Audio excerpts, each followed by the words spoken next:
The screen opens in silence. Not music. Not cheering crowds.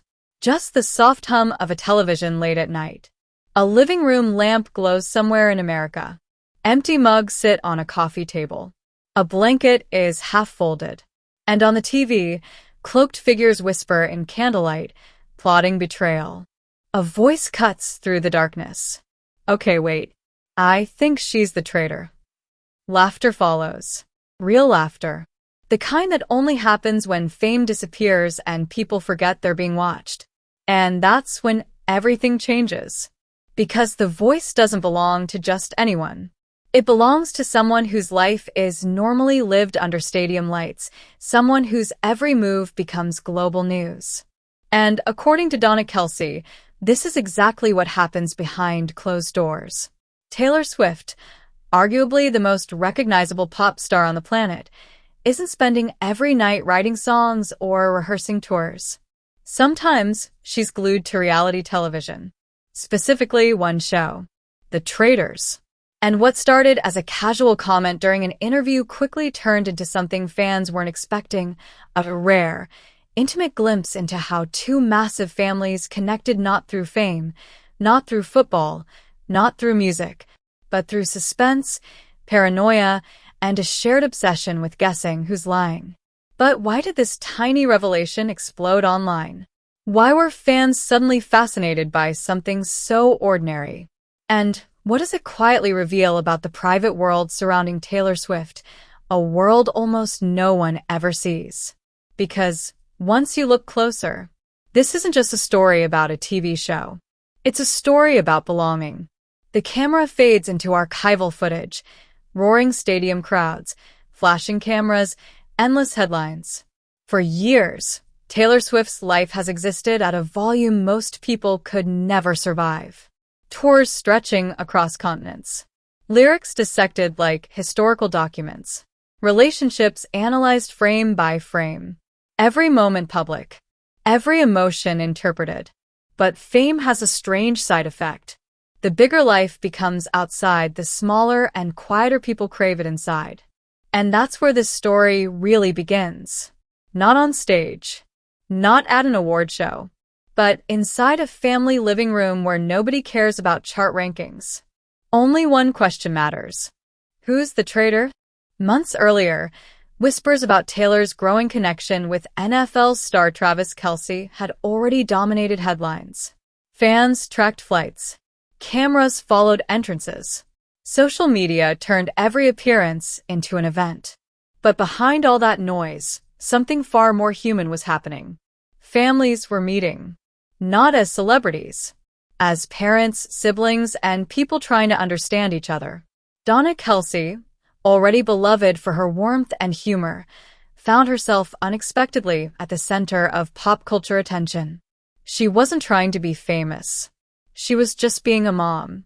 And during one relaxed conversation, she casually mentioned something that sounded almost insignificant. Taylor and her family, she said, were completely hooked on the Traitors. The internet paused, then exploded. Because suddenly, fans weren't imagining Taylor Swift as an untouchable icon. They imagined her exactly like them, yelling at the TV, arguing theories, celebrating dramatic eliminations. It felt relatable. And relatability, for someone that famous, is rare currency. The narrator lowers their voice. But what people didn't realize was how meaningful that shared ritual actually was. Because shows like The Traitors aren't just entertainment. They're psychological games. Trust versus suspicion. Truth versus performance. Friendship tested under pressure.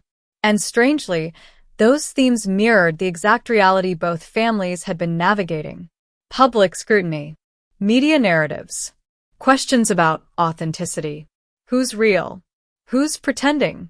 Who can you trust when millions are watching? No one saw the parallel at first. But once you notice it, you can't unsee it. Imagine the scene. A quiet evening after a long week. Phones finally face down. Security teams distant enough to forget. Taylor curled into a couch corner, intensely focused. Donna laughing beside her. Someone pauses the show mid-episode because a theory must be debated immediately. Voices overlap. Accusations fly. Someone insists, "No way. He's definitely faithful." And for a moment, fame dissolves. They aren't global figures. They're just people sharing suspense. Moments like this matter more than headlines ever could, because true connection doesn't happen during public appearances. It happens during ordinary nights no cameras capture. But here's where the story takes an unexpected turn. Fans didn't just react with amusement. They became emotionally invested. Why? Because people weren't only watching Taylor Swift anymore. They were watching a merging of worlds. Music royalty meeting football legacy. And suddenly, something deeply American unfolded. Two very different cultural universes bonding over the same guilty pleasure. Reality television. And oddly enough, the Traitors, hosted by the theatrical and mysterious Alan Cumming, became the perfect bridge. The show thrives on secrets, on reading people, on sensing intention behind smiles. Exactly the skills required to survive modern fame. But what happened next changed everything. As clips and quotes circulated online, fans began imagining the unseen version of Taylor's life, the one untouched by performance. And that imagination created something powerful: comfort. Because if someone living at the center of global attention still finds joy yelling at reality TV twists, maybe normal life still exists, even at the highest level of fame. And that realization hit harder than anyone expected. The narrator pauses. Soft piano begins underneath. There's a reason audiences clicked the story. Not for gossip, not for scandal, but for reassurance. People wanted proof that behind the myth, there's still a person. Someone who laughs, Guesses wrong. gets emotionally invested in fictional betrayals. Someone who still needs family nights. And maybe, without realizing it, Donna Kelsey gave fans the most humanizing glimpse of Taylor Swift in years. But as warm as that sounds, it also revealed something deeper.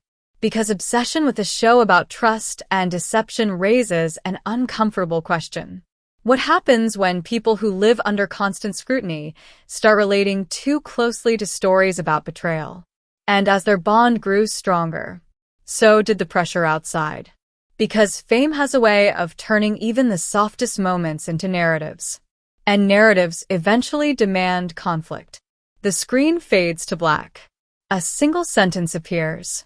Every family has traditions. Some just happen under a global spotlight. Silence. Then the narrator returns, quieter now. What no one realized yet was that this shared obsession would soon become symbolic of something bigger, a search for normalcy in a life where normal almost doesn't exist. And the next chapter of the story begins not with applause, but with doubt. Because the closer the families became, the louder the outside world grew. And once public expectation enters private space, nothing stays simple for long.